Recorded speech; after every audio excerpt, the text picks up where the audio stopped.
Rich dad poor dad. పేదవారు మధ్యతరగతి తల్లిదండ్రులు నేర్పించనిది ధనవంతులు డబ్బు గురించి తమ పిల్లలకి ఏం నేర్పిస్తారు? రచయిత రాబర్ట్ టి కియోసాకి మరియు షెరాన్ ఎల్ లెక్టర్ సిపిఏ.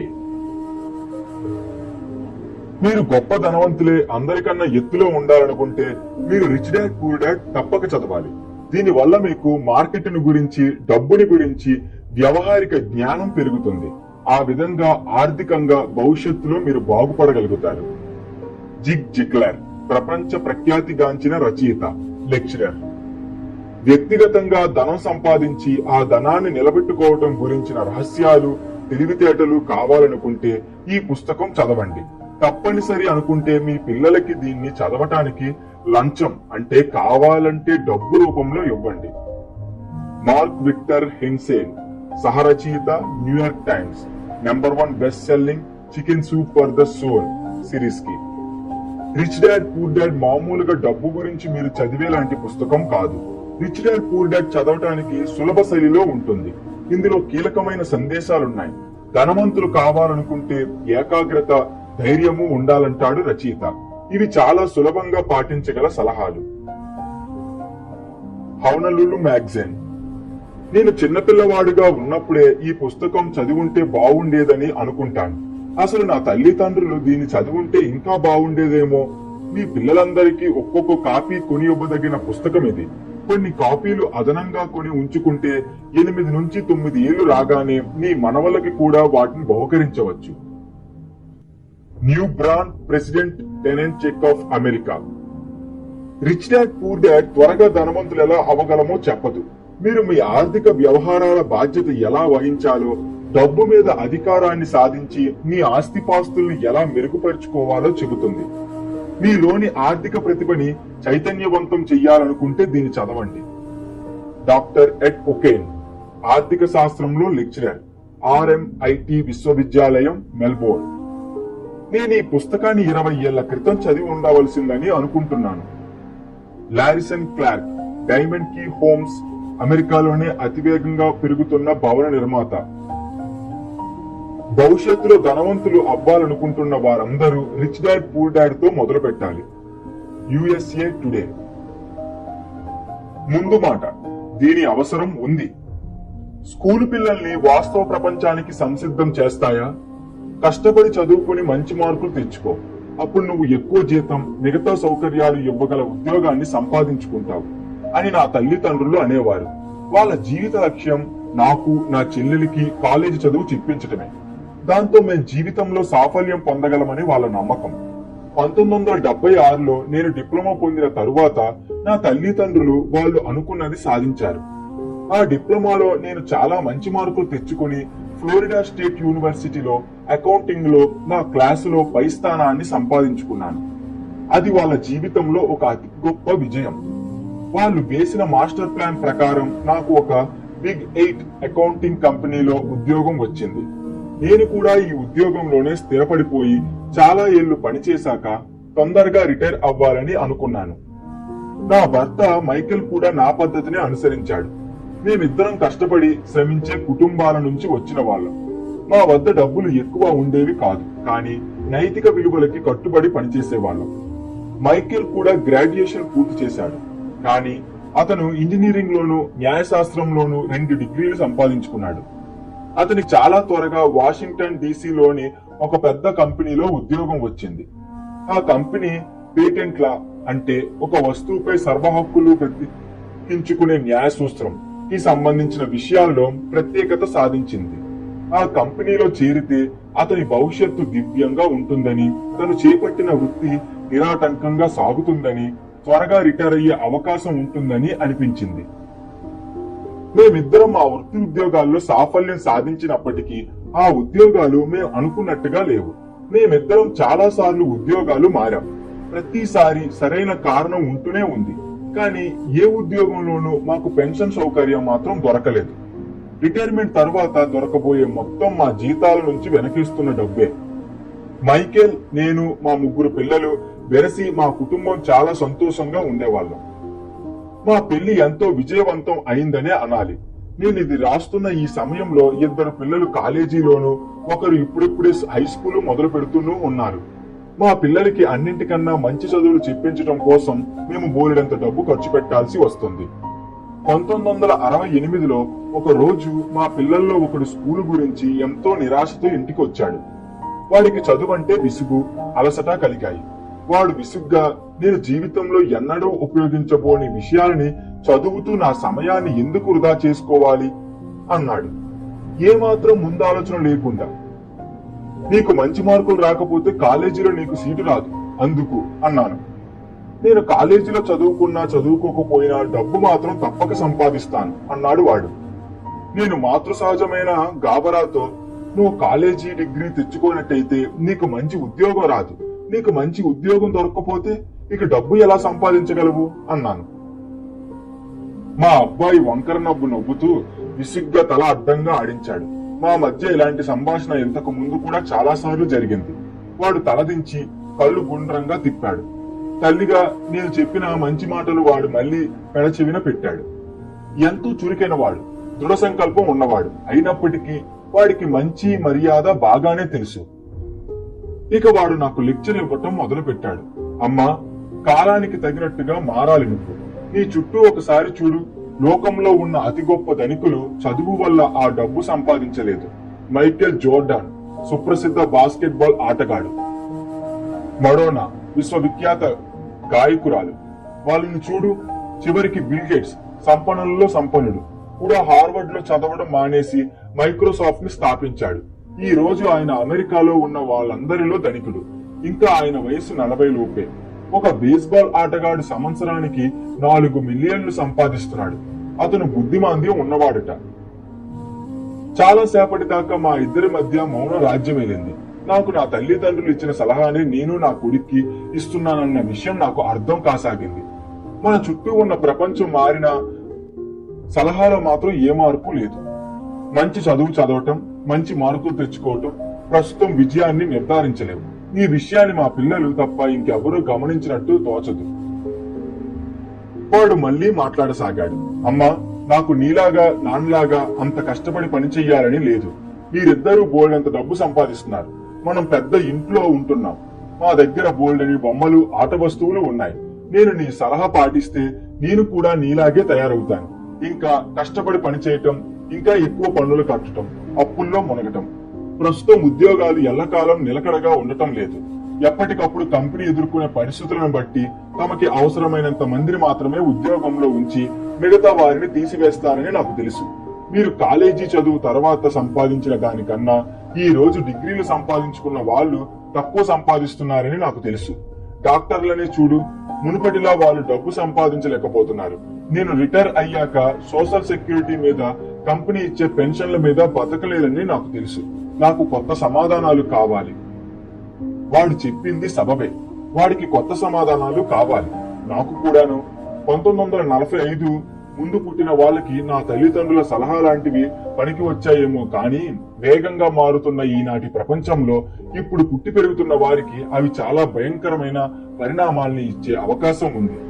ఇక నేను నా పిల్లలతో అలవోకగా స్కూల్కి వెళ్ళండి, మంచి మార్కులు తెచ్చుకోండి, ఆ తర్వాత నిలకడైన ఉద్యోగాన్ని సంపాదించుకోండి అని అనలేనేమో. నా పిల్లల చదువు సంధ్యల గురించి వాళ్ళకి సలహాలు ఇవ్వటానికి కొత్త మార్గాలని వెతకాలని తెలుసుకున్నాను. ఒక తల్లిగా, ఒక అకౌంటెంట్ గా పిల్లలకి స్కూల్లో ఆర్థిక సంబంధమైన విషయాల గురించి సరిగ్గా నేర్పించరనే కొరత నన్ను బాధించేది. ఈ రోజుల్లో చాలా మంది యువతీ యువకులు హై స్కూల్ కూడా పాస్ అవ్వకుండానే క్రెడిట్ కార్డులు ఉపయోగించడం మొదలు పెడతారు. అయినా వాళ్ళు ఎప్పుడూ కూడా డబ్బు గురించి, దాన్ని ఎలా మదుపు పెట్టాలనే దాని గురించి నేర్చుకోలేదు. ఇక క్రెడిట్ కార్డులకు సంబంధించినంత వరకు చక్రవడ్డీ ఎలా పనిచేస్తుందో వాళ్ళకి ఎలా తెలుస్తుంది? ఒక ముక్కలో చెప్పాలంటే ఆర్థిక విషయాల గురించిన పరిజ్ఞానము, డబ్బు ఎలా పనిచేస్తుందనే అవగాహన లేకుండా వాళ్ళ కోసం ఎదురు చూసే ఈ లోకాన్ని ఎదుర్కొనేందుకు వాళ్ళు సిద్ధంగా ఉండరు. ఎందుకంటే ప్రస్తుత ప్రపంచం డబ్బు దాచుకోవటం గురించి కన్నా డబ్బు ఖర్చు పెట్టడం గురించి ఎక్కువ ప్రాముఖ్యతను ఇస్తుంది. కాలేజీలో చేరిన కొత్తల్లోనే మా పెద్దబ్బాయి తన క్రెడిట్ కార్డుల విషయంలో అప్పుల్లో కూరుకుపోతే నేను ఆ క్రెడిట్ కార్డులని నిరుపయోగం చేయటానికి వాడికి సహాయం చేశాను. అంతేకాదు, ఆ తర్వాత ఆర్థిక విషయాల్లో నాకు, నా పిల్లలకి పనికి వచ్చే ప్రోగ్రాం కోసం వెతికాను. పోయిన ఏడు ఒక రోజు మా ఆయన ఆఫీస్ నుంచి నాకు ఫోన్ చేశాడు. నాకు ఒక వ్యక్తి గురించి తెలిసింది. ఆయన్ని నువ్వు కలవటం మంచిదనిపిస్తోంది. ఆయన పేరు రాబర్ట్ కియోసాకి.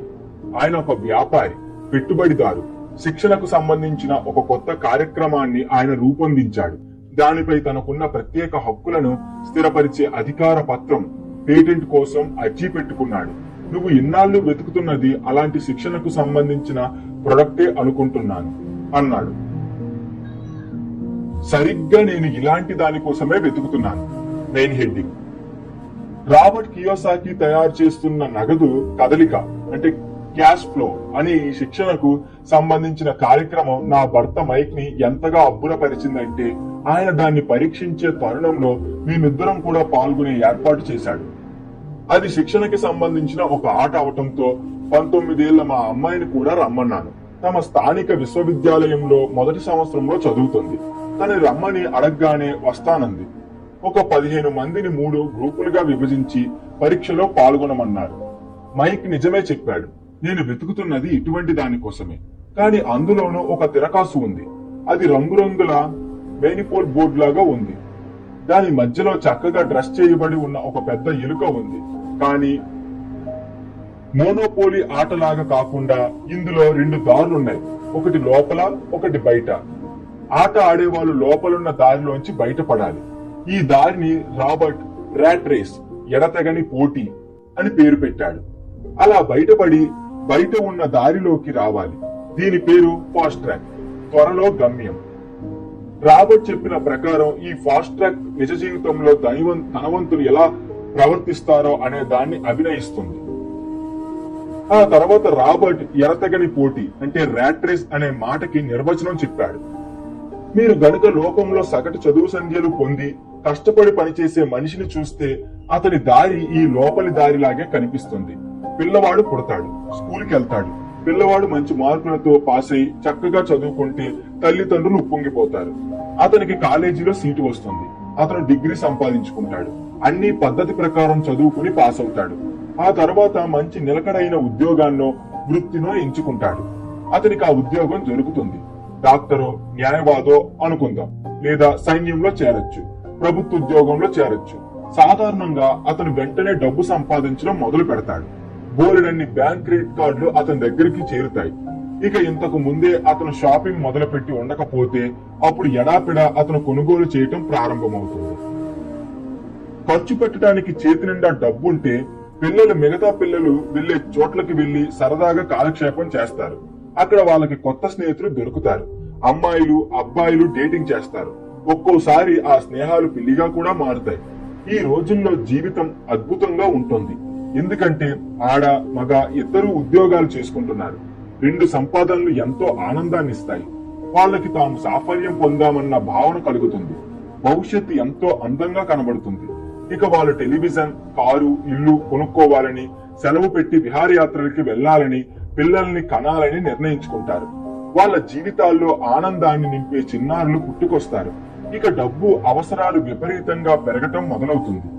ఆనందంగా జీవితం సాగిస్తున్న ఆ దంపతులు తమ ఉద్యోగాలు ఎంతో ముఖ్యమని గుర్తించి ఇంకా ఎక్కువ కష్టపడి పనిచేయటం మొదలు పెడతారు. జీతం పెరుగుదల కోసము, ఉద్యోగంలో పై స్థాయికి వెళ్లటం కోసము పాటుపడతారు. జీతాలు పెరుగుతాయి. ఇంకో పిల్లవాడో పుడతాడు. ఇప్పటికన్నా ఇంకొంచెం పెద్ద ఇల్లు కావాల్సి వస్తుంది. ఇంకా కష్టపడి పనిచేసి మంచి పనిమంతులని పేరు సంపాదించుకుంటారు. ఎక్కువ శ్రద్ధతో పనిచేస్తారు. ప్రత్యేకమైన విషయాల్లో శిక్షణ పొందటానికి మళ్లీ కొత్త చదువులు చదువుతారు. దాని వల్ల ఎక్కువ సంపాదించవచ్చని అనుకుంటారు. బహుశా మరో ఉద్యోగం కూడా చేపడతారేమో. వాళ్ళ సంపాదన పెరుగుతుంది. కానీ దాంతో పాటే పన్నులు, ఇప్పుడుంటున్న పెద్ద ఇంటి మీద పన్ను, సోషల్ సెక్యూరిటీ పన్నులు, ఇతర పన్నులు కూడా పెరుగుతాయి. చేతికి బోల్డంత జీతం వస్తున్నప్పటికీ డబ్బు సరిపోకుండా ఎక్కడికి పోతుందో అని ఆశ్చర్యపోతారు. వాళ్ళు కొన్ని మ్యూచువల్ ఫండ్స్ కొంటారు. క్రెడిట్ కార్డులతో పచారీ సరుకులు కొంటారు. పిల్లలు 5-6 ఏళ్ల వాళ్ళు అవుతారు. ఇక పిల్లలపై చదువుల కోసము, తమ రిటైర్మెంట్ కోసము డబ్బు దాచవలసిన అవసరం కలుగుతుంది. 35 ఏళ్ల క్రితం ఎంతో ఆనందంగా బతికిన ఆ దంపతులు ఇప్పుడు ఎడతెగని పోటీ అంటే ర్యాట్ రేస్ లో ఇరుక్కుపోయారు. ఇక వాళ్ళు ఉద్యోగం చేసినంత కాలం అలా ఇరుక్కుపోయి బతకవలసిందే. వాళ్ళు తమ కంపెనీ యజమాని కోసం పనిచేస్తారు, ప్రభుత్వానికి పన్నులు కట్టడం కోసం పనిచేస్తారు, బ్యాంకుకి తాకట్లు, క్రెడిట్ కార్డు అప్పులు తీర్చడానికి పనిచేస్తారు. ఇక వారు తమ పిల్లలకి కష్టపడి చదువుకోమని, మంచి మార్కులు తెచ్చుకోమని, నిలకడైన ఉద్యోగాల్లో గాని వృత్తుల్లో గాని స్థిరపడమని సలహా ఇస్తారు. వారు డబ్బు గురించి ఏమీ జీవితాంతం గొడ్డు చాకిరీ చేస్తూనే ఉంటారు. ఈ ధోరణి తరువాతి తరంలో కూడా కొనసాగుతుంది. అదే ఎడతెగని పోటీ అంటే ర్యాట్ రేస్ అని అర్థం. ఈ ఎడతెగని పోటీ అంటే ర్యాట్ రేస్ నుంచి బయటపడాలంటే ఒక్కటే మార్గం. జమా ఖర్చుల విషయంలోనూ మదుపు పెట్టడంలోనూ మీ పటిమని నిరూపించటం. బహుశా ఈ రెండు నేర్చుకోవటం, వీటిలో ప్రావీణ్యం సంపాదించటం అన్నింటికన్నా కష్టం. నేను స్వయాన శిక్షణ పొందిన ఒక సిపిఏ అంటే చార్టెడ్ పబ్లిక్ అకౌంటెంట్ ని ఒకప్పుడు ఒక పెద్ద అకౌంటింగ్ కంపెనీలో పనిచేశాను. కానీ రాబర్ట్ ఈ రెండు విషయాల్ని ఎంతో సరదాగా ఒక ఆటలాగా నేర్పటం చూసి చాలా ఆశ్చర్యపోయాను. నేర్చుకోవటం అనేది మేము మర్చిపోయి ఆ ఎడతెగని పోటీ నుంచి ఎలా బయటపడాలా అనే దాని గురించి ఆలోచించటంలో, ప్రయత్నించటంలో పూర్తిగా మునిగిపోయాం మేము. కొంచెం సేపట్లో ఆ పరీక్ష ఒక ఆటగా మారి నాకు, మా అమ్మాయికి సరదాగా అనిపించింది. ఇంతకు ముందెన్నడూ చర్చించని విషయాల గురించి ఇద్దరం మాట్లాడుకున్నాం. నేను చార్టెడ్ పబ్లిక్ అకౌంటెంట్ ని అవ్వటం చేత జమా ఖర్చులు వివరాలుగా ముఖ్యాంశంగా ఉండే ఆట ఆడటం సులభంగానే అనిపించింది. అందుకని తమకి అర్థం కాని సూక్ష్మాలని మా అమ్మాయికి మా బల్ల దగ్గర కూర్చుని ఆడుతున్న మిగతా వారికి నేర్పించగలిగాను. ఆ రోజు ఎడతెగని పోటీ నుంచి తప్పించుకున్న మొదటి వ్యక్తిని, ఒకే వ్యక్తిని నేనే. నేను 50 నిమిషాల్లో బయటపడ్డాను. కానీ ఆట మాత్రం 3 గంటలు సాగింది. మా బల్ల దగ్గర ఒక బ్యాంకరు, ఒక వ్యాపారస్తుడు, ఒక కంప్యూటర్ ప్రోగ్రామరు ఉన్నారు. ఏళ్లకి వీళ్ళకి అకౌంటింగ్ గురించి, మదుపు పెట్టడం గురించి ఏమీ తెలియదని గ్రహించి నాకు చాలా విచారం కలిగింది. వాళ్ళ జీవితాల్లో ఆ విషయాలు ఎంతో ముఖ్యమైనవి. వాళ్ళు నిజ జీవితంలో తమ డబ్బు వ్యవహారాలు ఎలా నిర్వహిస్తున్నారో కదా అని నేను ఆశ్చర్యపోయాను. మా అమ్మాయి 19 ఏళ్ల వయసులో వీటిని ఎందుకు అర్థం చేసుకోలేకపోయిందో నాకు అర్థమైంది. కానీ వీళ్ళు పెద్దవాళ్ళు, ఆ పిల్లల కన్నా 2 వయసున్న వాళ్ళు. నేను ఎడతెగని పోటీ నుంచి బయటపడ్డాక మా అమ్మాయి, విద్యావంతులు, ధనికులు అయిన మిగతా 3 పాచికలు వేసి తమ పాముల్ని కదపటం చూస్తూ కూర్చున్నారు. వాళ్ళందరూ ఎంతో నేర్చుకోవటం చూసి నాకు సంతోషం కలిగినప్పటికీ ఆ మిగతా 3 మామూలు జమా ఖర్చులు, మదుపు పెట్టడం గురించి ఏమీ తెలియకుండా ఉండటం చూసి నాకు చిరాకు కలిగింది. ఇన్కమ్ స్టేట్మెంట్ కి, బ్యాలెన్స్ షీట్ కి గల సంబంధాన్ని అర్థం చేసుకోవటం వాళ్ళకి చాలా కష్టంగా తోచింది. వాళ్ళు ఆస్తులు కొనటం, అమ్మటం చేస్తున్నప్పుడు ఆ లావాదేవీల వల్ల తమ నెలసరి ఆదాయాలకి తాకిడి ఉంటుందనే విషయాన్ని గుర్తించుకోవటం వాళ్ళకి కష్టం అనిపించింది. బయట ప్రపంచంలో ఎన్ని లక్షల మంది ఈ విషయాల్ని సరిగ్గా నేర్చుకోకపోవటం వల్ల డబ్బు ఇబ్బందులకు గురవుతున్నారో కదా అని అనిపించింది. భగవంతుడి దయ వల్ల ఆటలో మునిగి సరదాగా ఉండటం వల్ల గెలవాలనే కోరిక వాళ్ళకి లేదు అనుకున్నాను. పోటీ ముగిసిపోయాక రాబర్ట్ మాకు చర్చించుకోవటానికి 15 గంట కేటాయించాడు. మాలో మేము క్యాష్ ఫ్లో గురించి చర్చించుకున్నాం, సమీక్షించుకున్నాం. మాతో ఆటలో పాలు పంచుకున్న వ్యాపారస్తుడు రుసరుసలాడాడు. అతనికి ఆ ఆట నచ్చలేదు. నాకు ఈ సంగతులు తెలియాల్సిన అవసరం లేదు. నేను అకౌంటెంట్లకి, బ్యాంకర్లకి, లాయర్లకి జీతాలిచ్చి ఈ విషయాలన్నీ చూసుకోమని చెప్తాను అన్నాడతను అందరికి వినపడేటట్టుగా. ఆ మాటకి రాబర్ట్ ఇలా జవాబు చెప్పాడు: ఎంతో మంది అకౌంటెంట్ల దగ్గర డబ్బు ఎక్కువగా ఉండదు. ఆ విషయం మీరు గమనించారా? అలాగే బ్యాంకర్లు, లాయర్లు, స్టాక్ బ్రోకర్లు, రియల్ ఎస్టేట్ బ్రోకర్లు అందరికీ ఎంతో పరిజ్ఞానం ఉంటుంది. వాళ్ళలో ఎక్కువ మంది తెలివైన వాళ్లే, కానీ వాళ్ళలో చాలా మంది ధనికులు కాదు. ధనికులకి తెలిసిన విషయాలని మన స్కూల్లో నేర్పకపోవటం మూలాన మనం ఇటువంటి వారి సలహాలు తీసుకుంటాం. కానీ ఒక రోజు మీరు హైవే మీద మీ కారులో పోతుండగా ట్రాఫిక్ జామ్ అయిందనుకోండి. అప్పుడు మీరు త్వరగా ఆఫీస్ కి చేరాలని తొందరపడతారు. మీరు కుడి పక్కకి చూస్తే మీ అకౌంటెంట్ కూడా అదే ట్రాఫిక్ జామ్ లో ఇరుక్కుని ఉండటం కనిపిస్తుంది. ఎడం వైపుకి చూస్తే మీ బ్యాంకర్ కనిపిస్తాడు. ఆ పరిస్థితి చూస్తే మీకు ఏమనిపిస్తుంది? కంప్యూటర్ ప్రోగ్రామర్ కి కూడా ఈ ఆట నచ్చలేదు. నేను దీన్ని నేర్పించే సాఫ్ట్వేర్ ని కొనుక్కోగలను అన్నాడు. కానీ బ్యాంకర్ మట్టుగా చలించిపోయాడు. నేను దీన్ని స్కూల్లో నేర్చుకున్నాను, అంటే అకౌంటెంట్ గురించి. కానీ దాని జీవితానికి ఎలా అన్వయించుకోవాలో నాకు తెలియనే లేదు. ఇప్పుడు నాకు అర్థమైంది. నేను ఎడతెగని పోటీ నుంచి తప్పించుకోవాలి అన్నాడు. కానీ మా అమ్మాయి అన్న మాటలు నా మనసును తాకాయి. నాకు ఈ ఆట ద్వారా ఈ విషయాలు నేర్చుకోవటం భలే సరదా అనిపించింది. డబ్బు ఎలా పనిచేస్తుందో, ఎలా మదుపు పెట్టాలో అనే విషయాలని గురించి చాలా తెలుసుకున్నాను అంది. ఆ తరువాత ఆమె, ఇప్పుడిక నిలకడైన ఉద్యోగం కావాలని, దాని వల్ల లాభం ఉండాలని, నాకు ఎంత జీతం కావాలని అనుకోకుండా నేను చెయ్యదలుచుకున్న పనికి సరిపడే వృత్తిని నేను ఎంచుకోగలను. ఈ ఆట నేర్పే విషయాన్ని నేర్చుకుంటే కంపెనీలకి అవసరమైన ఉద్యోగాల కోసం విషయాలని ఎంచుకోకుండా నా మనసు కోరుకున్న విషయాలనే నేను చదువుకోగలుగుతాను. ఈ ఆట నేర్చుకుంటే నేను నిలకడైన ఉద్యోగం గురించి, సోషల్ సెక్యూరిటీ గురించి ఆలోచించక్కర్లేదు. నాతో చదువుకునే వాళ్ళందరూ అదే చేస్తున్నారు అంది. ఆట ఆడిన తర్వాత ఆగి రాబర్ట్తో మాట్లాడలేకపోయాను. కానీ ఈ ప్రణాళిక గురించి మాట్లాడుకోవటానికి మళ్ళీ కలుసుకోవాలని మేము నిశ్చయించుకున్నాం. ఈ ఆట సాయంతో ఇతరులకి డబ్బు గురించి సరైన అవగాహన కలిగించాలని రాబర్ట్ అనుకుంటున్నాడని నాకు తెలుసు. అందుకే దాని గురించి ఇంకా ఎక్కువ తెలుసుకోవాలని ఆతృత పడ్డాను. మరుసటి వారం నేను మా ఆయన రాబర్ట్ ని, ఆయన భార్యని డిన్నర్ కి పిలిచాం. దంపతులం మేము అలా సరదాగా కలవటం మొదటిసారే అయినా ఒకరిని ఒకరం ఎన్నో ఏళ్లుగా ఎరుగున్నట్టుగా అనిపించింది. మా ఆలోచనలు, అభిరుచులు ఒకే రకమైనవని అర్థమైంది. స్పోర్ట్స్, నాటకాలు, హోటళ్లు, ఆర్థిక, సామాజిక విషయాలు ఎన్నో మాట్లాడుకున్నాం. మారుతున్న ప్రపంచం గురించి మాట్లాడుకున్నాం. అమెరికన్లలో ఎక్కువ శాతం రిటైర్మెంట్ సమయానికి డబ్బేమీ వెనక వేయటం లేదని, సోషల్ సెక్యూరిటీ, మెడికేర్ లాంటివి దివాలా తీసే పరిస్థితికి చేరుకున్నాయని మేము చాలాసేపు చర్చించుకున్నాం. 75 మిలియన్ల వయోవృద్ధుల కోసం మా పిల్లలు పన్నులు చెల్లించాల్సి వస్తుందా? పింఛన్ అంటే పెన్షన్ మీద ఆధారపడటం ఎంత ప్రమాదమో జనం ఎప్పటికైనా తెలుసుకుంటారా లేదా అని అనుకున్నాం. ధనికులకి, పేదలకి మధ్య పెరుగుతున్న అగాధాన్ని గురించి రాబర్ట్ ముఖ్యంగా బాధపడ్డాడు. ఇది ఒక అమెరికాలోనే కాక ప్రపంచమంతటా ఏర్పడుతుంది. ఆయన తనకు తానుగా చదువుకుని ఒక పారిశ్రామికవేత్తగా తనను తీర్చిదిద్దుకున్నాడు. ఆయన ఎన్నో దేశాలు తిరిగాడు. ప్రపంచ దేశాలన్నింటిలోనూ పెట్టుబడులు పెట్టాడు. 47 ఏళ్ల కల్లా రిటైర్ అవ్వగలిగాడు. రిటైర్ అయ్యాక కూడా ఆయన మళ్లీ పనిచేయటం ప్రారంభించాడు.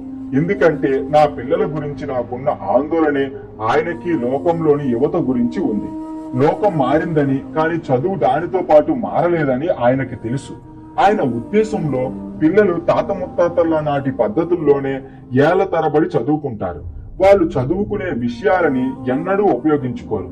ఆ చదువు వాళ్ళని ఇక అసలు ఎక్కడా లేని ప్రపంచంలో జీవించడానికి సిద్ధం చేస్తుంది.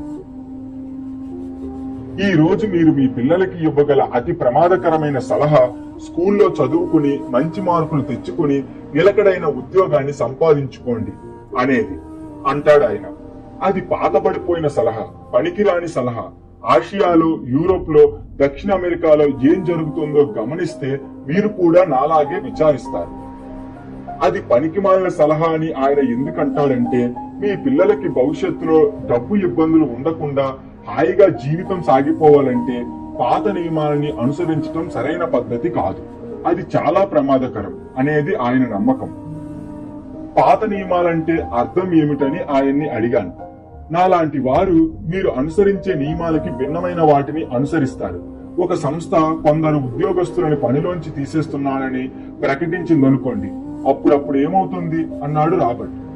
కొందరికి ఉద్యోగాలు ఊడతాయి, వారి కుటుంబాలను అవి బాధిస్తాయి, నిరుద్యోగం పెరిగిపోతుంది అన్నాను. అవును, కానీ ఆ కంపెనీకి ఏమవుతుంది? ముఖ్యంగా స్టాక్ ఎక్స్చేంజ్ లో నమోదు చేయబడ్డ కంపెనీ అయితే ఉద్యోగస్తులను తీసినప్పుడల్లా సామాన్యంగా షేర్ల ధరలు పెరుగుతాయి. కంపెనీ వాళ్ళు ఉద్యోగస్తులకి ఇవ్వవలసిన జీతాలు తగ్గించినప్పుడల్లా షేర్ మార్కెట్ సంతోషిస్తుంది. అది ఉద్యోగుల్ని తొలగించడం ద్వారా కావచ్చు, లేదా మనుషులకి బదులు యంత్రాలను ఉపయోగించడం ద్వారా కావచ్చు అన్నాను. సరిగ్గా చెప్పారు. షేర్ల ధరలు పెరిగినప్పుడు నాలాంటి వాళ్ళు, అంటే షేర్ హోల్డర్స్ అంటే కంపెనీ వాటాదారులు ధనవంతులవుతారు.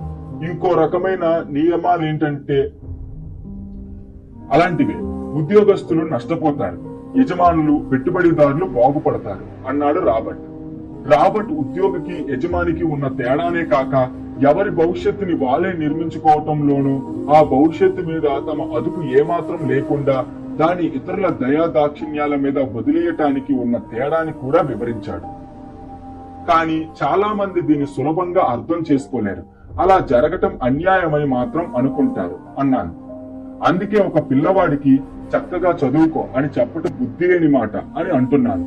డిగ్రీ పాస్ అయ్యాక పిల్లలు ప్రపంచంలోకి అడుగు పెట్టేటప్పుడు ఈ స్కూల్ చదువు వాళ్ళకి ఉపయోగపడుతుందనుకోవటం మూర్ఖత్వం. ప్రతి పిల్లవాడికి ఇంకా ఎక్కువ విద్య కావాలి, విభిన్నమైన విద్య కావాలి. వాళ్ళకి నియమాలు కూడా తెలియాలి. ఎన్నో రకాల నియమాలకు ఉంటాయి, వాటిని తెలుసుకోవాలి. ధనవంతులు అనుసరించే డబ్బుకి సంబంధించిన నియమాలుంటాయి. ఇక మిగతా 95% జనాభా అనుసరించే నియమాలు ఇంకో రకమైనవి. ఈ 95% మంది ఈ నియమాలని ఇంట్లోనూ స్కూల్లోనూ నేర్చుకుంటారు.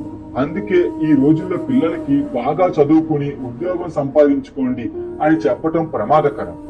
ఈ రోజుల్లో పిల్లలకి అధునాతనమైన చదువు కావాలి. ఇప్పుడున్న విద్యా విధానం అటువంటి చదువుని అందినివ్వటం లేదు. క్లాసులో ఎన్ని కంప్యూటర్లు పెట్టారు, స్కూల్ పిల్లల కోసం ఎంత ఖర్చు పెడుతుంది అనేవి నాకు అక్కర్లేదు. తనకి తెలియని ఒక విషయాన్ని ఈ విద్యా విధానం ఎలా బోధించగలదు అన్నాడు రాబర్ట్. మరి స్కూల్లో చెప్పిందని ఒక విషయాన్ని తల్లిదండ్రులు మాత్రం తమ పిల్లలకి ఎలా చెప్పగలరు? పిల్లలకి అకౌంటింగ్ నేర్పటం ఎలా?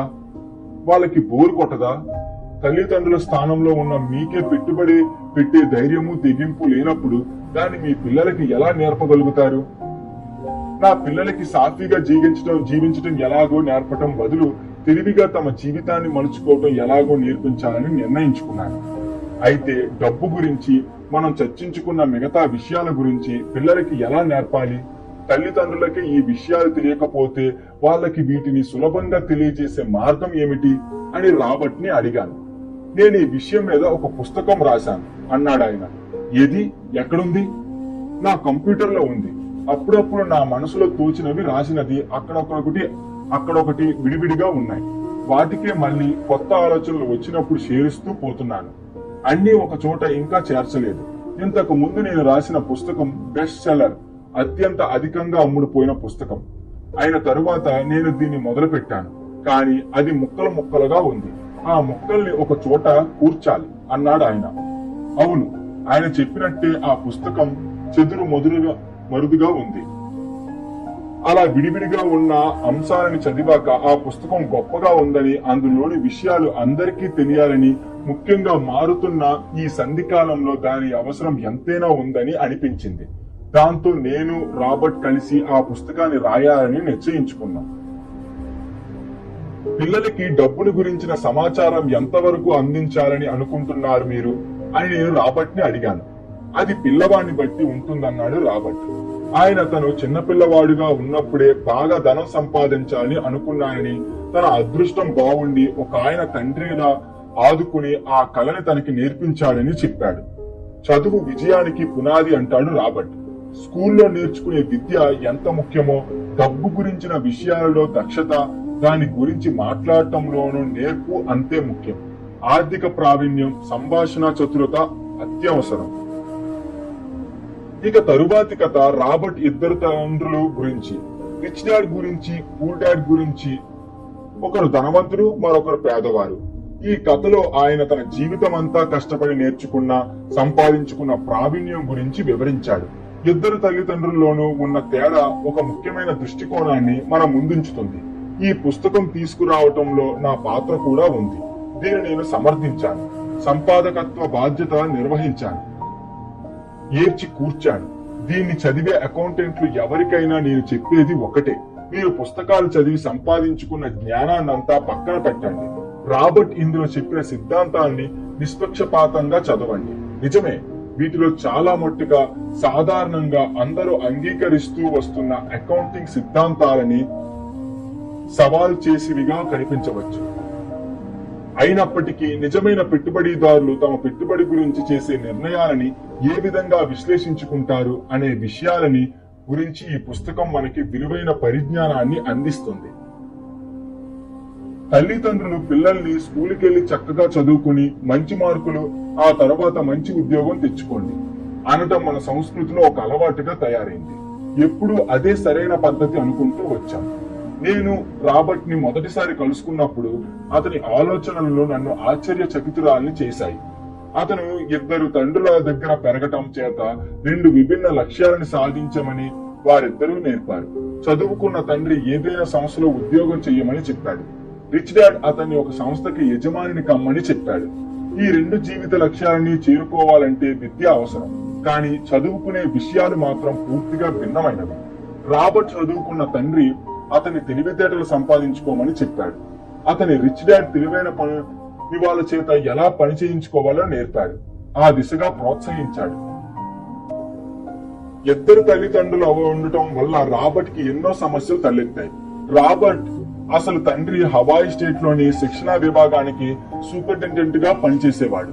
రాబర్ట్ కి 16 ఏళ్లు వచ్చేసరికే నువ్వు మంచి చదువు చదవకపోతే మంచి ఉద్యోగం రాదు అనే మాటల ప్రభావం దాదాపు లేకుండా పోయింది. అతను ఆసరికే తన జీవన మార్గాన్ని ఎంచుకున్నాడు. ఏదైనా కంపెనీకి యజమాని అవ్వాలని నిర్ధారించుకున్నాడు. ఒకరి కింద పని చేయకూడదని తీర్మానించుకున్నాడు. నిజానికి హై స్కూల్లోని గైడెన్స్ కౌన్సిలర్ అంటే మార్గదర్శకుడు ఎంతో ఓపిగ్గా తెలివిగా రాబర్ట్ మనసును మార్చి ఉండనట్టయితే అతను అసలు కాలేజీలో చేరేవాడే కాదు. అతను ఆ సంగతి ఒప్పుకుంటాడు.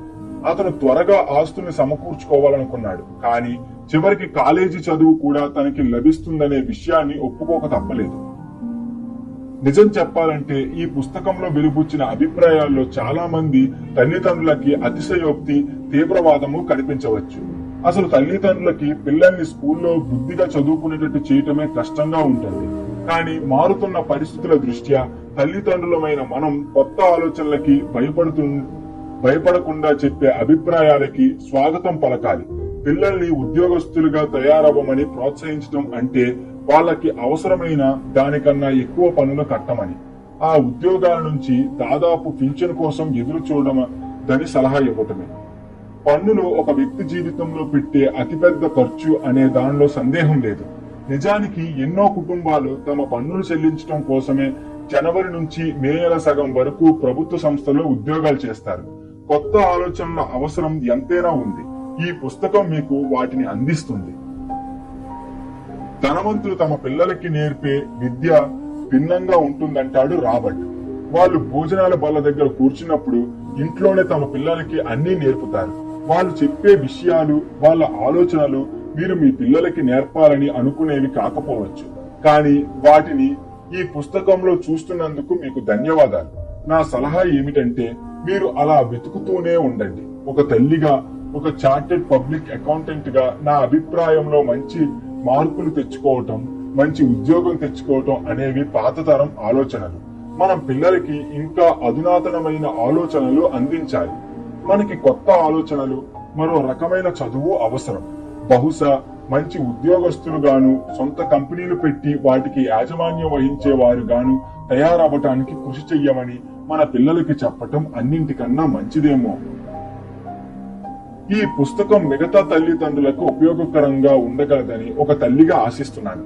ఎవరైనా సరే తలుచుకోవాలే గాని సంపదని చేజిక్కించుకోగలరని, సమృద్ధిగా సాధించగలరని రాబర్ట్ అనుకుంటుంటాడు. ఈ రోజు మీరు తోటమాలిగానో, గేట్ కీపర్ గానో పనిచేస్తూ ఉండొచ్చు, లేదా నిరుద్యోగిగా ఉండొచ్చు. అయినా మీరు ఆ విద్య నేర్చుకోవటమే కాక మీకు ప్రీతిపాత్రులైన ఇతరులకి కూడా ఆర్థిక వ్యవహారాల నిర్వహణ గురించి నేర్పించవచ్చు.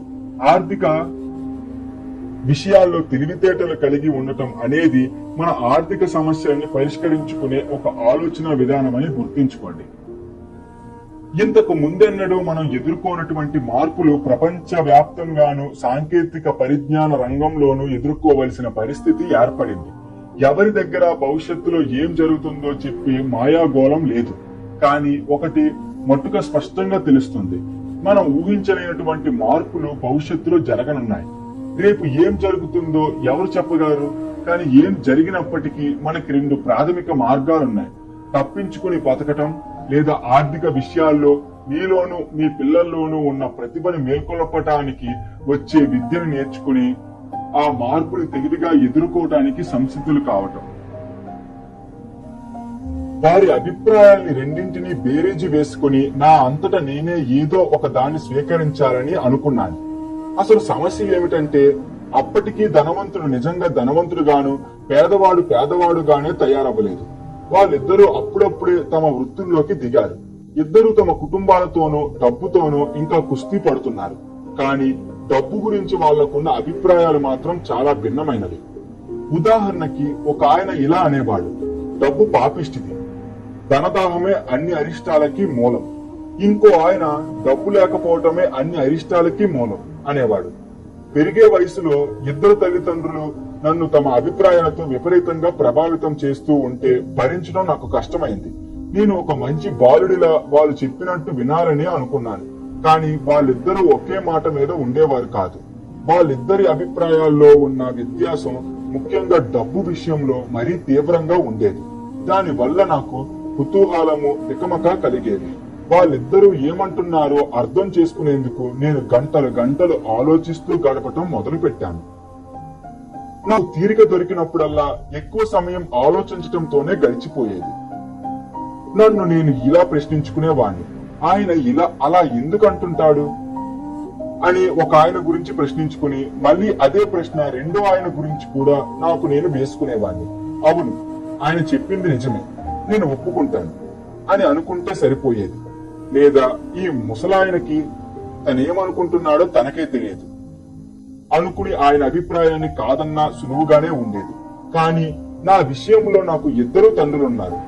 ఇద్దరి మీద నాకు చాలా ప్రేమ. వాళ్ళిద్దరూ వాళ్ళ మాటలు నాకు వినిపించే నేను ఏదో ఒక అభిప్రాయాన్ని ఎంచుకునే విధంగా నాకు ఒక సమస్యను తెచ్చిపెట్టారు. కానీ ఒకే ఒక అభిప్రాయాన్ని అంగీకరించటమో మారటమో కన్నా నాకై నేను ఆలోచించి ఒక అభిప్రాయాన్ని ఎంచుకోవటం అనేది నాకు కాలక్రమాన చాలా ఉపయోగపడింది.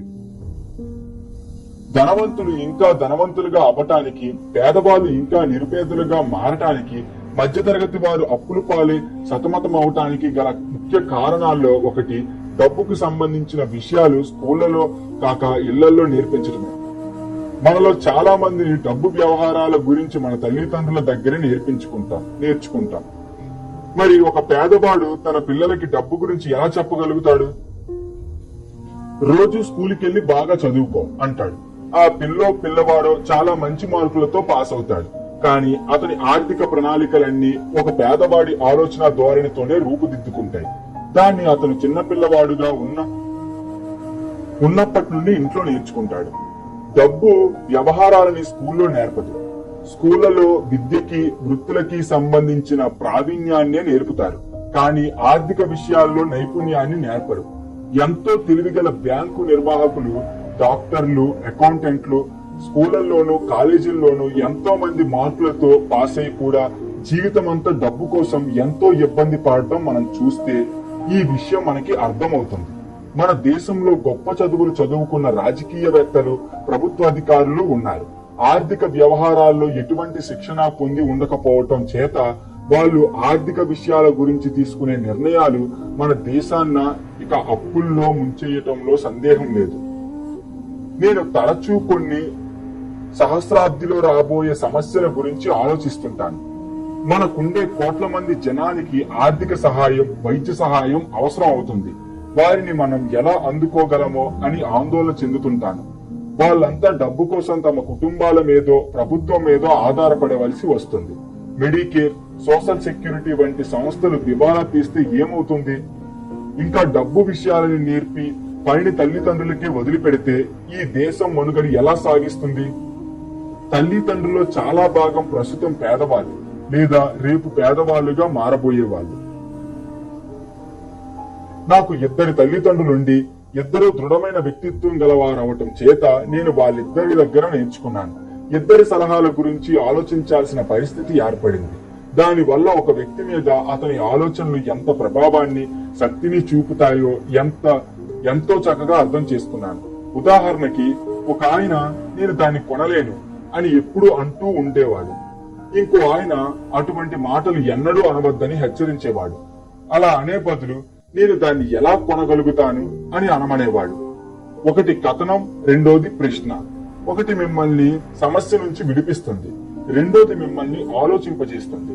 త్వరలో ధనికుడు కాబోతున్న నా తండ్రి నేను దాన్ని కొనలేను అన్న వెంటనే నీ బుర్ర పనిచేయటం మానేస్తుందని, అదే నేను దాన్ని ఎలా కొనగలుగుతాను అని ప్రశ్నించుకోగానే బుర్ర పనిచేయటం మొదలు పెడుతుందని అంటాడు. అంటే ఆయన ఉద్దేశం నువ్వు కావాలని అనుకున్న ప్రతి దాన్ని కొనమని కాదు. బుర్రతో పనిచేయటం అంటే ఆయనకి తగిన పిచ్చి. ఈ ప్రపంచంలోకెల్లా గొప్ప కంప్యూటర్ అంటే అదే అంటాడు ఆయన. నేను రోజు నా మెదడుకి వ్యాయామం ఇవ్వటం వల్ల దానికి మరింత బలం వస్తుంది. అది బలం పుంజుకున్న కొద్దీ నేను ఎక్కువ డబ్బు సంపాదించగలుగుతాను అనేవాడాయన. ఆలోచించకుండా నేను దాన్ని కొనలేను అనుకోవటం ఆలోచించడానికి బద్ధకం ఉన్న వాళ్ళు చేసే పనిని ఆయన నమ్మాడు. ఇద్దరు తండ్రులు ఎంతో కష్టపడి పనిచేసినప్పటికీ వాళ్ళలో ఒక ఆయన డబ్బు విషయాలకు వచ్చేసరికి తన మెదడుని జోకొట్టి నిద్రపుచ్చేవారని, రెండో ఆయన తన మెదడుకి బాగా వ్యాయామం కలిగించేవాడని నేను గమనించాను. కాలక్రమాన దీని ఫలితంగా ఆర్థికంగా ఒక ఆయన బాగుపడితే రెండో ఆయన కుంగిపోసాగాడు. రోజు వ్యాయామశాలకి వెళ్లి వ్యాయామం చేసే వ్యక్తికి ఎటువంటి వ్యాయామం చెయ్యకుండా టీవీ ముందే కూర్చుని కాలం గడిపేవాడికి ఉన్న తేడాయే మెదడు విషయంలో కూడా ఉంటుంది. శారీరకంగా చేసే వ్యాయామం ఆరోగ్యాన్ని పెంచుతుంది. మెదడుకు కలిగించే వ్యాయామం మిమ్మల్ని ధనవంతులుగా చేస్తుంది. బద్ధకం, మందకోడితనం ఆరోగ్యాన్ని, ఆర్థిక పరిస్థితిని కూడా బలహీనపరుస్తాయి. నా ఇద్దరు తండ్రుల ఆలోచన విధానంలోనూ చాలా భిన్నత్వం ఉంది. ఒక ఆయన ధనవంతులు ఎక్కువ పన్నులు కట్టి పేదవారికి సాయపడాలనుకునేవాడు. ఇంకొక ఆయన పన్నులు ఉత్పత్తిదారులను శిక్షించి ఉత్పత్తి చేయని వారికి లాభం కలిగిస్తాయి అనేవాడు. ఒక ఆయన కష్టపడి చదువుకో, అప్పుడే నీకో మంచి కంపెనీలో ఉద్యోగం దొరుకుతుంది అనేవాడు. రెండో ఆయన కష్టపడి చదువుకుంటేనే ఏదైనా మంచి కంపెనీని నువ్వు కొనగల అవకాశం నీకు దొరుకుతుంది అనేవాడు. తమ పిల్లలతో ఒక ఆయన నాకు డబ్బు లేకపోవటానికి కారణం మీరే అనేవాడు. రెండో ఆయన మీకోసమే నేను డబ్బు బాగా సంపాదించాలి అనేవాడు. ఒక ఆయన భోజనాల బల్ల దగ్గర డబ్బు గురించి, వ్యాపారం గురించి మాట్లాడమని ప్రోత్సహించేవాడు. రెండో ఆయన భోజనం చేసేటప్పుడు ఆ విషయాన్ని మాట్లాడొద్దని అనేవాడు. ఒక ఆయన డబ్బు విషయంలో జాగ్రత్తగా ఉండండి, ఆచితూచి అడుగు వేయండి, ప్రమాదాలను కోరి తెచ్చుకోకండి అంటే, రెండో ఆయన ప్రమాదాలను, రిస్క్లను ఎలా ఎదుర్కోవాలో నేర్చుకోండి అనేవాడు.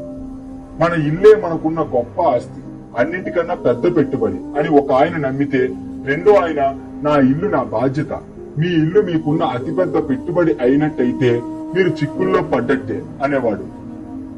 ఇద్దరు తండ్రులు తమ బిల్లులు గడువు లోపలే కట్టేవాళ్ళు. అయినా ఒక ఆయన బిల్లు కట్టడంలో అందరికన్నా ముందుంటే ఇంకొక ఆయన ఆఖరణ కట్టేవాడు. ఒక ఆయన మీరు పనిచేస్తున్న కంపెనీ గాని, ప్రభుత్వం గాని మీ అవసరాన్ని తీర్చాలని నమ్మేవాడు. ఆయన ఎప్పుడూ జీతాలు పెరగటం గురించి, పదవీ విరమణ పథకాల గురించి, వైద్య సౌకర్యాల గురించి, అనారోగ్య సెలవు గురించి, సెలవు దినాల గురించి, అదనంగా వచ్చే లాభాల గురించి ఆలోచించేవాడు. ఆయన పెదనాన్నలిద్దరూ ఆర్మీలో చేరి 20 ఏళ్లు క్రియాశీల సేవ చేసి రిటైర్ అయ్యాక జీవితాంతం అన్ని సౌకర్యాలు అనుభవిస్తూ బతకటం చూసి ఆయన చాలా ఆనందించాడు. రిటైర్ అయిన ఆఫీసర్లకి ఆర్మీ వాళ్ళు ఇచ్చే వైద్య సౌకర్యాలని, సైనిక స్థావరాల్లో వస్తువులను చౌకగా కొనుగోలు చేసే విశేష అధికారాలని ఆయన చాలా మెచ్చుకునేవాడు. విశ్వవిద్యాలయాల్లో లభించే పదవీ కాలం గడువు కూడా ఆయనకి చాలా నచ్చేది.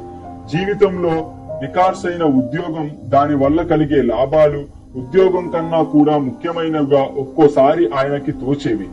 ఆయన తరచూ నేను ప్రభుత్వోద్యోగంలో చాలా కష్టపడి పనిచేశాను, అందుచేత నాకు లాభాలు పొందే హక్కుంది అనేవాడు. రెండో ఆయన ఆర్థికంగా తనపై తాను పూర్తిగా ఆధారపడాలని అనుకునేవాడు. ఆయన హక్కులు కావాలనుకునే మనస్తత్వాన్ని వ్యతిరేకించేవాడు. అది బలహీనతల్ని, ఆర్థికంగా నిలదొక్కుకోలేని వారిని సృష్టిస్తుందని నమ్మేవాడు. ఆర్థిక సామర్థ్యం కలిగి ఉండటమే మంచిదని నొక్కి వక్కానించేవాడు. ఒక ఆయన కొన్ని డాలర్లు కూడబెట్టడానికి అష్ట కష్టాలు పడేవాడు. రెండో ఆయన పెట్టుబడుల్ని సృష్టించేవాడు. ఒక ఆయన నేను మంచి ఉద్యోగం సంపాదించుకునేందుకు నా చదువు, అర్హతల వివరాలను సంక్షిప్తంగా, ఆకర్షణీయంగా ఎలా రాయాలో నేర్పేవాడు. రెండో ఆయన సుప్రసిద్ధమైన, సుస్థిరమైన వ్యాపార పథకాలు, ఆర్థిక ప్రణాళికలు రాసి ఉద్యోగాలను సృష్టించడం నేర్పాడు. ఇటువంటి ఇద్దరు తల్లిదండ్రులు ఉండటం చేత విభిన్నమైన ఆలోచనలు ఒక వ్యక్తి జీవితం పైన ఎటువంటి ప్రభావాన్ని చూపుతాయో గమనించే వెసులుబాటు నాకు కలిగింది. అందరూ తమ ఆలోచనలతో తమ జీవితాన్ని నిజంగానే రూపొందించుకుంటారని నేను తెలుసుకున్నాను. ఉదాహరణకి నా పేద తండ్రి ఎప్పుడూ నేనిప్పటికీ ధనవంతుని కాలేను అంటూ ఉండేవాడు. ఆయన అన్న ఆ మాటే నిజమైంది.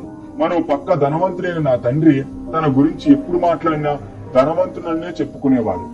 ఆయన నేను ధనవంతులు ఇంటి వంటి పనులు చెయ్యరు అనేవాడు. ఒకసారి ఆర్థికంగా పెద్ద దెబ్బతిని నష్టపోయినప్పుడు కూడా తను ధనవంతుననే చెప్పుకునేవాడు. పేదవాడిగా ఉండటానికి డబ్బు నష్టపోవటానికి తేడా ఉంది. డబ్బు నష్టపోవటం అనేది తాత్కాలికం, పేదరికం శాశ్వతమైనది అని తప్పించుకోకు చూసేవాడు. నా పేద తండ్రి నాకు డబ్బు మీద ఆసక్తి లేదు అనో, డబ్బు అంత ముఖ్యం కాదు అనో అంటూ ఉండేవాడు. ధనికుడైన నా మరో తండ్రి డబ్బే ముఖ్యం అనేవాడు. మన ఆలోచనలకి ఉన్న శక్తిని కొలవటం, దాని ప్రాధాన్యతను తెలుసుకోవటం ఎన్నటికీ సాధ్యం కాకపోవచ్చు. కానీ పెరిగే వయసులోనే నా ఆలోచనల గురించి, వాటిని నేను తెలియబరిచే విధానాన్ని గురించి నేను మంచి అవగాహన కలిగి ఉండేవాడిని. నా పేద తండ్రి పేదరికం ఆయన సంపాదనలో లేదని, ఆయన ఆలోచనల్లోనూ చేసే పనుల్లోనూ ఉందని నేను గమనించాను. ఎందుకంటే ఆయన ఎక్కువ డబ్బే సంపాదించేవాడు. నా తండ్రులిద్దరి దగ్గర నుంచి ఏ అభిప్రాయాలని ఎంచుకుని నా సొంతం చేసుకోవాలి అనే వాటిని గురించి నేను చాలా జాగ్రత్తగా ఆలోచించేవాడిని. నేను ఎవరి మాట వినాలి? డబ్బున్న తండ్రి మాట లేక పేదవైన తండ్రి మాటనా? ఇద్దరికి చదువంటే ఎనలేని గౌరవం ఉండేది. కానీ ఏ విషయం నేర్చుకోవాలి అనే దాన్ని గురించి ఇద్దరికి చాలా భేదాభిప్రాయం ఉండేది. ఒక ఆయన నేను కష్టపడి చదువుకుని డిగ్రీ సంపాదించుకుని మంచి ఉద్యోగంలో చేరి డబ్బు సంపాదించాలనుకునేవాడు. నేను వకీలునో అకౌంటెంట్నో అవటానికి పనికి వచ్చే చదువు చదవాలని లేదా బిజినెస్ స్కూల్లో MBA కోర్స్ చెయ్యాలని అనుకునేవాడు. రెండో ఆయన ధనికుడు అవటానికి పనికి వచ్చే చదువు చదవమని నన్ను ప్రోత్సహించేవాడు. డబ్బు ఉపయోగం ఏమిటో, అది నాకెలా ఉపయోగపడుతుందో నేర్చుకోమనేవాడు. నేను డబ్బు కోసం పనిచేయను అని, డబ్బే నా కోసం పనిచేస్తుంది అని పదే అంటూ ఉండేవాడు. 9 ఏళ్ల వయసులో నేను డబ్బు గురించి ధనికుడైన నా తండ్రి మాట విని ఆయన దగ్గరే నేర్చుకోవాలని నిర్ణయించుకున్నాను. నా పేద తండ్రికే ఎన్నో కాలేజీ డిగ్రీలు ఉన్నప్పటికీ ఆయన చెప్పినట్టు వినటానికి నేను ఇష్టపడలేదు. రాబర్ట్ ఫ్రాస్ట్ దగ్గర నేర్చుకున్న ఒక పాఠం. సైడ్ హెడ్డింగ్: రాబర్ట్ ఫ్రాస్ట్ కవిత్వం అంటే నాకు చాలా ఇష్టం. ఆయన రాసిన అన్ని కవితలు నాకు ఇష్టమే. కానీ ద రోడ్ నాట్ టేకెన్, నేను నడవకుండా వదిలేసిన దారి అనేది నాకు అన్నింటికన్నా ఎక్కువ ఇష్టం. ఆ కవితలోని పాఠాన్ని నేను దాదాపు ప్రతిరోజు ఉపయోగించుకుంటూ ఉంటాను. నేను నడవకుండా వదిలేసిన దారి. ఒక పసుపు పచ్చని వనంలో 2 బాటలుగా చీలిన ఒక దారి. రెండింటిలో ఒకే దాన్నే ఎంచుకోవలసి రావటం నా దురదృష్టం. ఒకేసారి ప్రయాణం చెయ్యలేను కదా రెండింటి మీద. చాలాసేపు నిలబడి కనుచూపు మేరకు సాగిన ఒక బాటని తుప్పల్లోనూ పొదల్లోనూ కనుమరుగయ్యే వరకు చూశాను. ఆ తర్వాత రెండో బాటని ఎంచుకున్నాను. మొదటి దానంత అందంగానూ ఉంది. అది బహుశా దానికన్నా కొంచెం మెరుగేమో. ఎందుకంటే దాని మీద పచ్చగడ్డి ఎక్కువ. తక్కువ మంది నడవటం వల్ల అది కాళ్ళ కింద నలిగింది తక్కువ. అయితే దాని మీద కొందరు నడవకపోలేదు. వారు నడిచినంత మేర నష్టం జరగకపోనూ లేదు. ఆ రెండింటి మీద ఆ ఉదయాన సరిసమానంగా నేల మీద రాలి ఉన్న ఆకులు ఎవరి కాళ్ళ కింద నలిగి నల్లబడలేదు. నేను మొదటి బాటను మరో రోజు కోసం అట్టే పెట్టాను. ఒక దారి ఇంకో దారితో చేరి మరెక్కడో తేలుతుందని తెలిసి మళ్లీ వెనక్కి తిరిగి రాలేనని అనుమానం కలిగింది నాకు. నేను ఇదంతా నిట్టూర్పుతో చెప్తున్నాను. నేటి నుంచి యుగాల తరువాత ఎక్కడో 2 బాటలుగా చీలిందో దారి ఒక అడవిలో. మరి నేను తక్కువ మంది నడిచిన బాటని ఎంచుకున్నాను.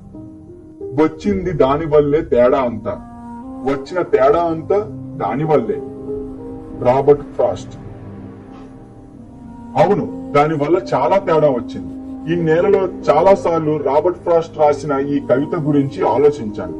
ఎంతో పెద్ద చదువులు చదువుకున్న మా నాన్నకి డబ్బు పట్ల ఉన్న ధోరణిని, ఆయన సలహాని పాటించాలని నేను అనుకోకపోవటం చాలా బాధాకరమైన నిర్ణయమే. కానీ ఆ నిర్ణయమే ఆ తర్వాత నా జీవితాన్ని తీర్చిదిద్దింది. ఎవరి మాట వినాలో ఒకసారి నిర్ధారణ చేసుకున్నాక డబ్బు గురించి నేను నేర్చుకోవటం మొదలుపెట్టాను. ధనికుడైన నా తండ్రి నాకు 39 ఏళ్లు వచ్చే వరకు 30 ఏళ్ల పాటు నాకు దాన్ని నేర్పాడు. నా మట్టి బుర్రలోకి తను చెప్పేది పూర్తిగా ఇంకిందని, దాన్ని నేను చక్కగా అర్థం చేసుకున్నానని తనకి నమ్మకం కుదిరాక ఆయన నాకు నేర్పటం ఆపేశాడు. డబ్బు ఒక రకమైన బలం, కానీ దానికన్నా శక్తివంతమైనది ఆర్థిక శిక్షణ. డబ్బు వస్తుంది పోతుంది, కానీ డబ్బు ఏం చేస్తుందనే దాని గురించి నేర్చుకుంటే మనం దాన్ని మన ఆధీనంలో ఉంచుకుని ధనవంతులం కావచ్చు. సానుకూలమైన ఆలోచనలున్నంత మాత్రాన లాభం లేకపోవటానికి కారణం ఏమిటంటే దాదాపు అందరూ చదువుకున్న తెలివైన వారైనప్పటికీ డబ్బు ఎలా పనిచేస్తుందో తెలుసుకోలేకపోయారు. అందుకే వాళ్ళు డబ్బు కోసం పనిచేయటంలోనే జీవితం వెళ్లదీస్తున్నారు. నేను నేర్చుకోవటం మొదలుపెట్టినప్పుడు కేవలం 9 ఏళ్ల వాణ్ణి అవటం వల్ల ధనికుడైన నా తండ్రి నేర్పిన పాఠాలు చాలా సరళంగా ఉండేవి.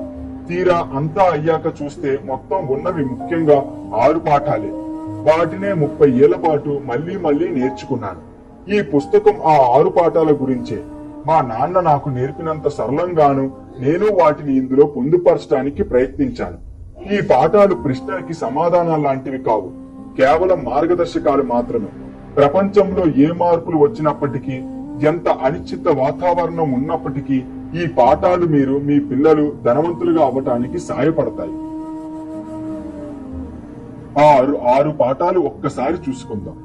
పాఠం నంబర్ 1, ధనవంతులు డబ్బు కోసం పనిచెయ్యరు.